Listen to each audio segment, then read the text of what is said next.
কাকা কি কইস বাতি যে তোমার কাছে তো আইসে একটা জিনিসের নিকে না করো না বাবা। আরে তুই আমার বাঁচতে না কি কবি কই হেলা তুই হলো আমার পোলান না গাল। কাকা আমার কটা টে লাভ দেও, এক সপ্তাহ পরে দিয়ে দিবনি, না করো না বাবা। এতক্ষণে মন থেকে উঠে গেলি, আমার কাছে বিষ খাবি না রে নাই।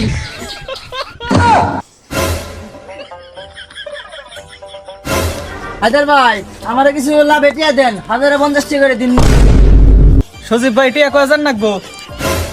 টিয়া তো 1000 নাকবো, দিলে তো ভালোই হয়। টিয়া 5,000 দিলাম, সপ্তাহ শেষে আমি খোঁজা নাকি না, লাভ ঠিক মতো দিবেন। আচ্ছা ভাই লাভ নিয়ে কোনো চিন্তা করেন না, সপ্তাহ লাভ পাড়া দিন। আচ্ছা ঠিক আছে, কত এটাই মাথায় যেন থাকে।